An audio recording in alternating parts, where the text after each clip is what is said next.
dalam ini sebagai tim sewa publik. Saya mulai ya. Assalamualaikum warahmatullahi wabarakatuh. Kami sudah semangat Pak ya, sudah yang diberikan oleh Bapak dari Inspektorat Pak Fauzan. Jadi dalam hal ini saya akan menyampaikan pokok materinya Pak. Sebenarnya gabung sewa publik. Baik, yang saya hormati rekan-rekan tim sewa publik, yaitu dari Inspektorat Pak Fauzan, dari kami Inspektor Polres Imam, dan dari Pak Ketua Satpol PP, dan Bapak Ibu sekalian, para kepala sekolah, komite sekolah Pak. Ini pesertanya kepala sekolah SMP dan komite sekolah Pak. Betul Pak? Betul. Akan saya paparkan terkait dengan potensi pembeli sektor di bidang pendidikan. Next. Saya akan memperlihatkan beberapa contoh kasus pembeli di sekolah. Di antaranya kasus pembeli di Bogor. Kemudian ada pemerintah mengusut suatu kasus pembelian SMK Negeri di Lembang. Next. Ada lagi contoh 3 kepala sekolah dipanggil ribut gara-gara harga seragam sekolah.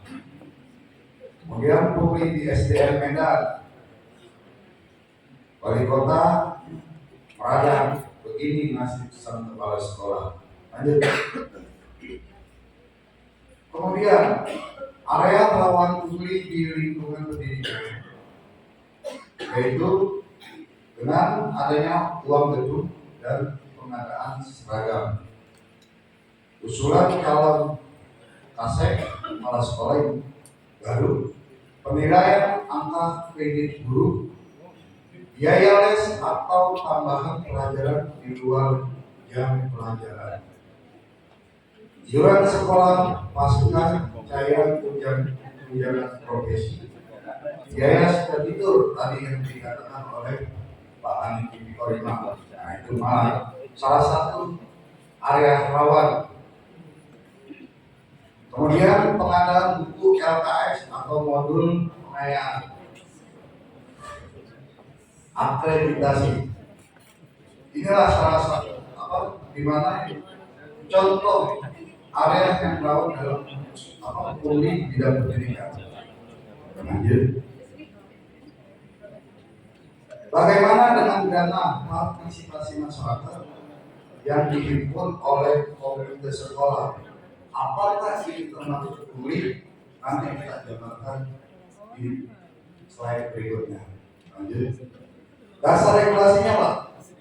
Undang-Undang Nomor 20 2003 Sistem Pendidikan Nasional, Peraturan Pemerintah Nomor 48 2008, Junto Peraturan Pemerintah Nomor 18 Tahun 2022 tentang pendanaan pendidikan, Peraturan Pemerintah Nomor 17 Tahun 2010 tentang pengelolaan dan penyelenggaraan pendidikan, 4. Peraturan Pemerintah Nomor 57 Tahun 2021 sebagaimana telah diubah dengan Peraturan Pemerintah Nomor 4 Tahun 2022 tentang standar pendidikan nasional. Yang kelima, Peraturan Menteri Pendidikan dan Kebudayaan Nomor 44 Tahun 2012 tentang pungutan dan sumbangan biaya pendidikan pada satuan pendidikan dasar. Dan keenam, Peraturan Menteri Pendidikan dan Kebudayaan Nomor 75 Tahun 2016 tentang komite sekolah. Inilah regulasinya. Lanjut. Starting point realisasi komite sekolah, landasan juridisnya Permendikbud RI Nomor 25 Tahun 2016 tentang komite sekolah, di mana Permendikbud Nomor 44 tentang Dewan Pendidikan dan Komite Sekolah sudah tidak relevan lagi. Kemudian optimalisasi tugas dan fungsi komite sekolah menghindari praktek pungli baik yang dilakukan oleh sekolah maupun komite sekolah, melindungi masyarakat yang kurang mampu, perlu transparansi alokasi anggaran dari pemerintah daerah atau pusat kepada sekolah dan akuntabilitas penggalangan dana oleh komite sekolah.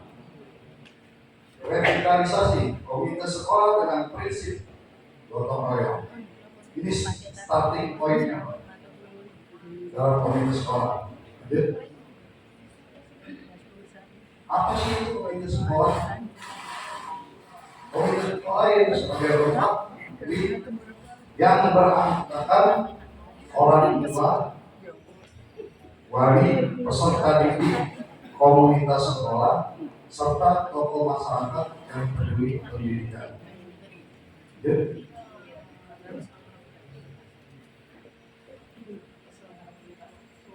Fungsi dan tugas komite sekolah pasal 2 dan 3 di Permendikbud 75 tadi.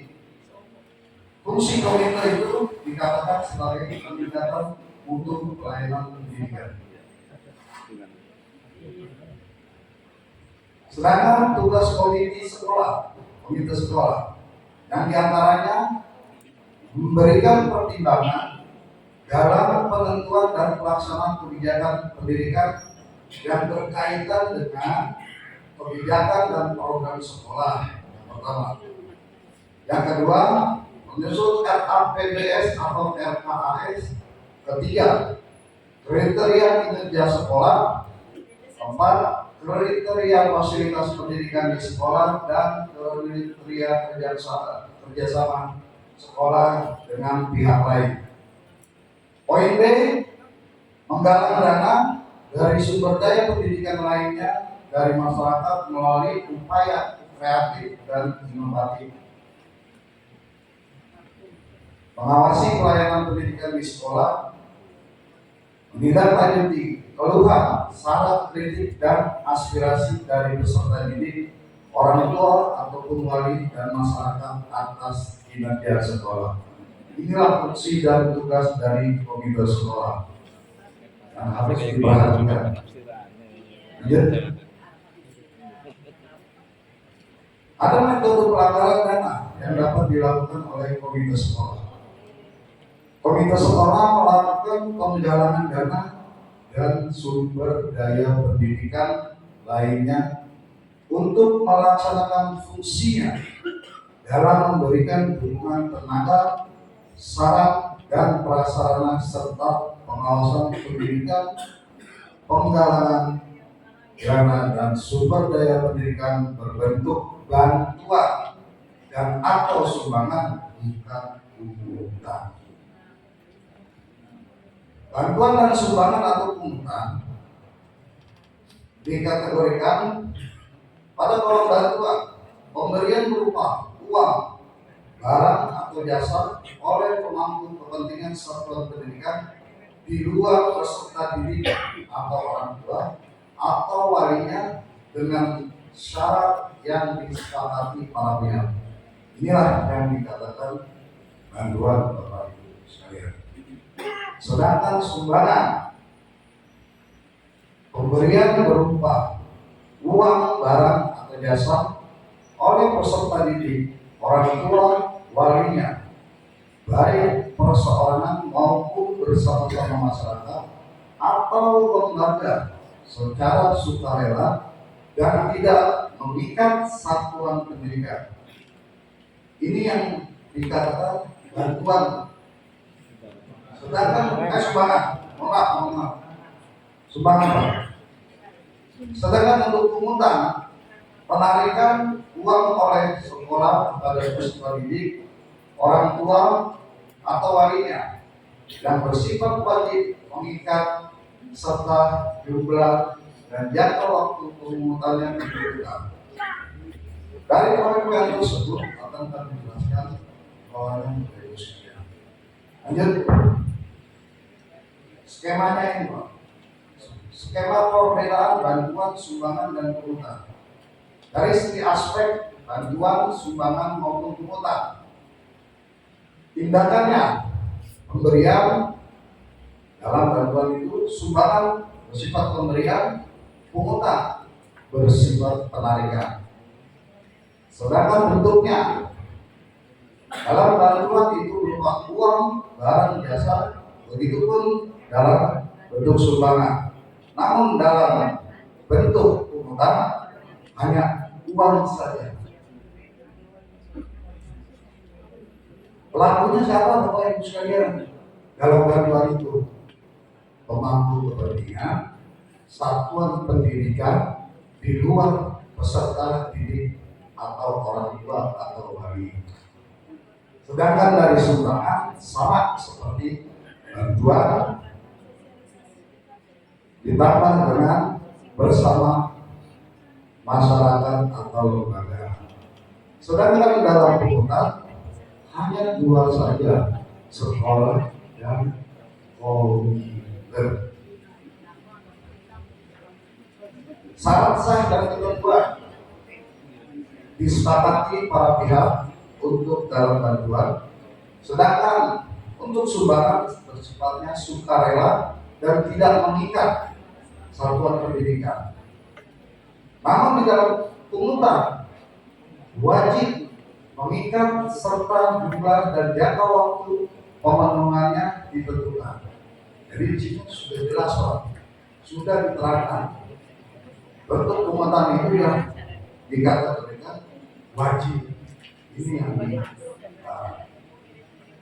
sedangkan untuk bantuan dan sumbangan inilah kriteria yang ada di sini. Paham Bapak Ibu sekalian? Lanjut. Sedangkan untuk mekanisme penggalangan dana ada alur proses yang harus dilakukan Bapak Ibu sekalian. Di antaranya yaitu menyusun RKAS berdasarkan kebutuhan satuan pendidikan dan hasil evaluasi diri atau RKAS juga telah membuat EOSP. Kemudian menentukan kebutuhan yang telah dan tidak dibiayai oleh negara dalam penyelenggaraan pendidikan. Komite sekolah membuat proposal yang diketahui oleh sekolah sebelum melakukan penggalangan dana dari masyarakat. Proposal minimal berisi untuk komite ya dicantumkan ini. Satu, jenis kebutuhan yang tidak dapat dibiayai negara, yaitu yang telah diputuskan sebelumnya pada rapat komite sekolah dengan sekolah yang disepakati oleh orang tua atau siswa. Poin berikutnya nomor 2, besaran anggaran untuk pemenuhan kebutuhan. Ketiga, rencana sumber penggalangan dana, rencana pelaksanaan dalam jangka waktu, metode pemberian sumbangan atau bantuan. Yang keenam, narah hubungan atau kontak personnya. Hasil penggalangan dana dibukukan bersama antara komite sekolah dengan sekolah. Dapat digunakan untuk dari sumbangan itu dapat berupa apa saja, ini menutup kekurangan biaya satuan pendidikan yang tidak dibiayai oleh negara. Pembiayaan program terkait peningkatan mutu sekolah, pengembangan sarana dan prasarana, pembiayaan kegiatan operasional komite sekolah dilakukan secara wajar dan harus dipertanggungjawabkan secara transparan. Kemudian penggunaan hasil penggalangan dana oleh sekolah harus mendapat persetujuan dari komite sekolah dan dipertanggungjawabkan secara transparan, kemudian dilaporkan kepada komite.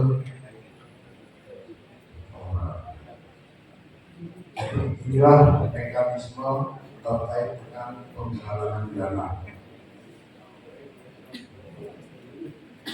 Lanjut. Nah, di sini larangan Pak ya, dapat diperhatikan. Sumbangan dan bantuan dilarang berasal dari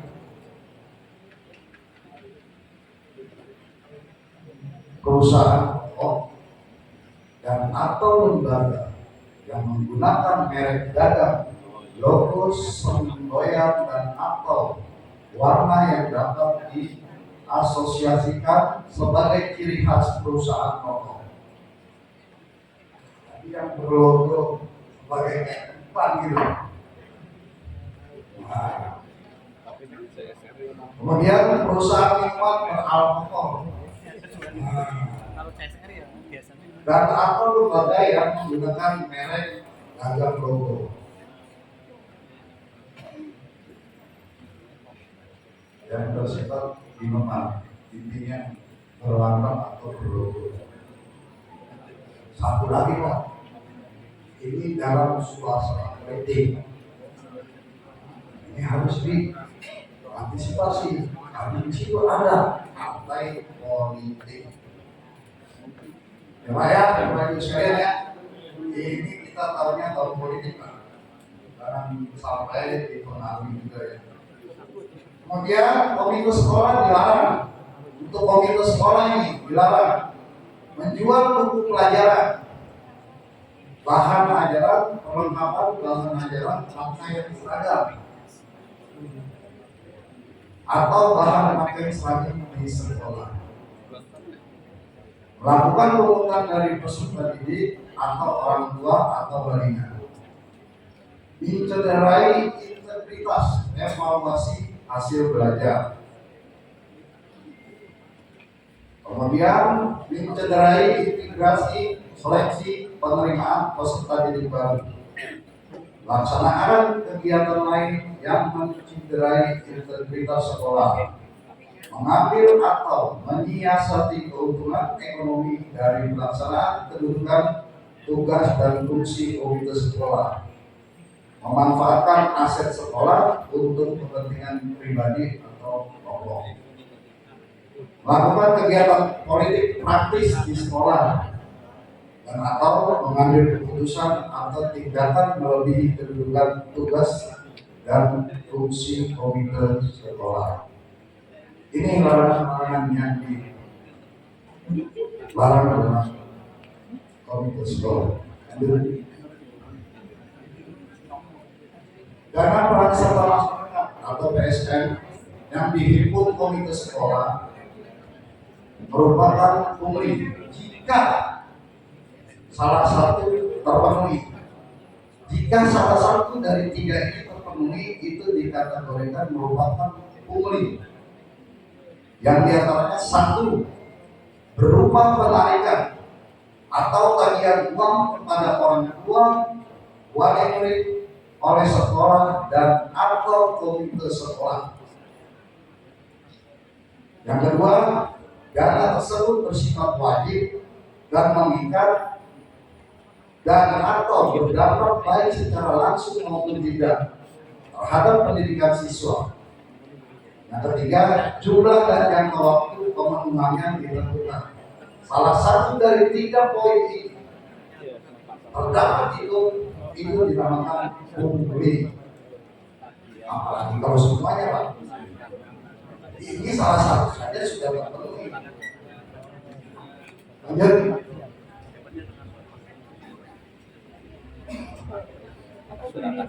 Karena peran serta masyarakat yang dihimpun komite sekolah bukan merupakan pungli. Apa? Dilihat Pak. Bukan merupakan pungli, tapi pungli. Punglinya tadi ada tiga, tapi salah satu komponen itu pungli, itu masuknya pungli. Apalagi dia hanya merupakan pungli Pak. Bersifat sukarela, tidak ada berdasarkan kemampuan orang tua siswa. Besaran sumbangan tidak ditentukan nominalnya, tidak berpengaruh terhadap keberlangsungan belajar siswa, tidak berpengaruh terhadap pendirian belajar siswa, tidak terjadi pembedaan pemberian fasilitas belajar siswa. Komponen ini harus semuanya Jadi ini bukan merupakan pungli. Semua dalam komponen ini yang dikategorikan bukan merupakan pungli. Pahamlah antara pungli dan bukan pungli, Pak? Dari kelas yang tadi. Mau dipahami itu, Pak. Lanjut.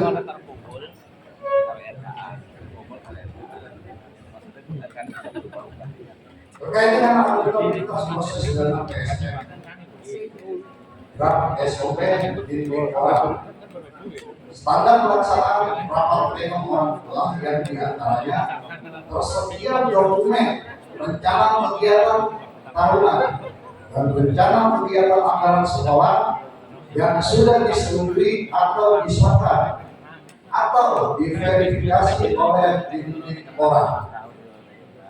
Undangan rapat oleh komite sekolah dan berdasarkan komite ditandatangani kedua dan sekretaris komite mengetahui kepala sekolah.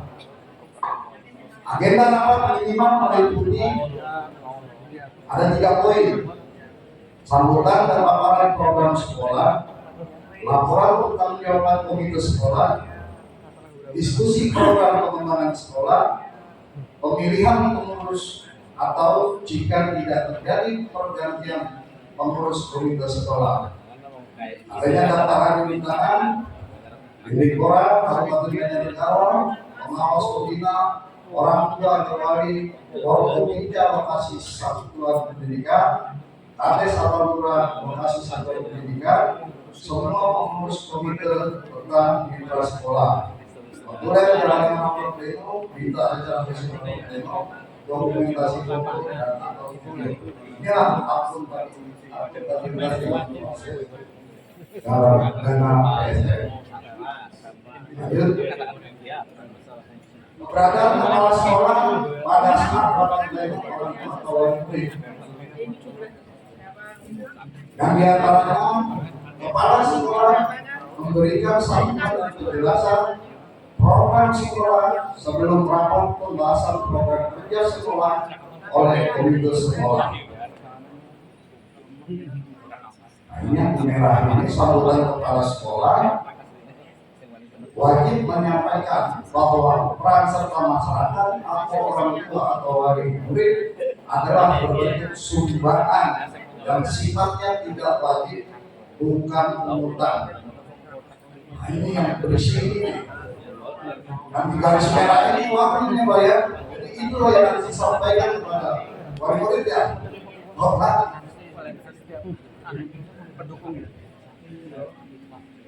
Kepala sekolah tetap berada di acara kegiatan rapat pleno orang tua, namun sebagai peserta pasif.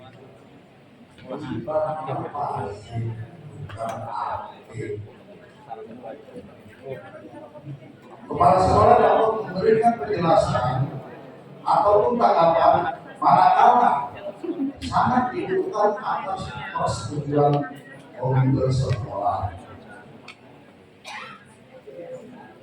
Berita acara hasil rapat pleno orang atau wali murid ditandatangani oleh ketua sekretaris komite sekolah dan diketahui oleh kepala sekolah.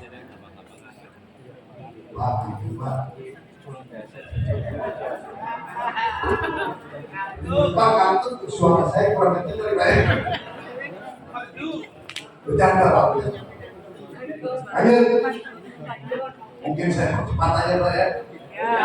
Awal udah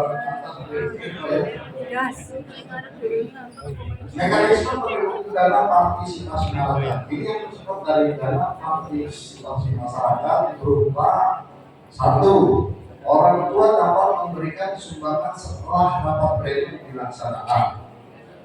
Penerimaan sumbangan dari orang tua siswa dilakukan oleh bendahara komite sekolah. Dalam hal bendahara komite sekolah tidak dapat setiap saat berada di sekolah untuk melaksanakan tugasnya, maka ketua komite dapat meminta bantuan kepala sekolah. Nah, ketua komite minta bantuan kepala sekolah. Jangan ketawa. Minta bantuan kepada kepala sekolah untuk menunjuk pendidik siapa? Ya. Atau tenaga pendidik membantu tugas bendahara komite sekolah untuk menerima sumbangan atau permintaan bantuan secara tertulis. Ketua komite bisa berupa mengajukan kepala sekolah, jangan merepotkan dunia sekolah lagi. Mungkin kalau ada berangkatnya sebentar di situ nanti dikasih komite sekolah. Penunjukan pendidikan atau lembaga pendidikan yang membantu bendahara komite sekolah ditetapkan dengan surat tugas yang ditandatangani oleh kepala sekolah. Yang keempat, penerimaan sumbangan dari orang tua dilakukan di sekolah atau dapat melalui transfer rekening bersama milik komite sekolah. Bukti penerimaan sumbangan dari orang tua adalah kwitansi ditandatangani dari stempel komite sekolah atau nota struk dari bank sebagai bukti transfer rekening bersama komite dan sekolah. Jadi poin 4 ini bantuannya ada tertulis kwitansi setoran juga ini dan sama kalau disetorkan sumbangan tenaga disetorkan sama, tidak ada dipotong ataupun disalahgunakan. Yang kelima, penerimaan sumbangan dari orang tua siswa wajib dicatat dalam buku kas umum, yaitu BKU. BKU-nya komite sekolah. Bendahara komite maksimal memegang uang tunai sebesar 5 juta rupiah. Jadi bendahara komite takut-takut ada keperluan apa, hanya maksimum disiapkan dengan 5 juta rupiah. Yang tunai, jadi disiapkan takut ada keperluan apa. Lanjut. Sifat dana partisipasi masyarakat. Dana masukan masyarakat dibahas dan disepakati melalui rapat pleno orang tua yang difasilitasi oleh komite sekolah. Dana peran serta masyarakat dari orang tua dalam bentuk sumbangan yang sifatnya tidak wajib atau tidak mengikat. Tidak wajib dalam arti bersifat sukarela, tidak ada paksaan dan berdasarkan kemampuan orang tua siswa.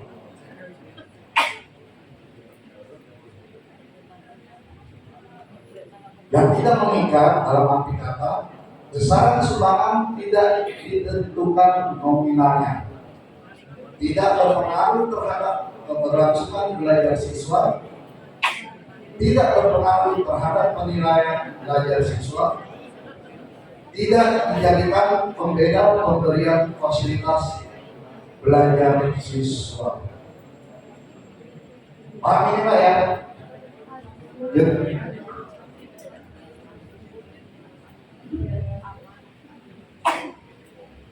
Komite sekolah secara rutin setiap 4 bulan sekali wajib menyampaikan laporan penerimaan dana peran masyarakat melalui surat yang ditandatangani oleh komite sekolah kepada seluruh orang tua wali siswa. Jadi setiap 4 bulan sekali wajib itu komite sekolah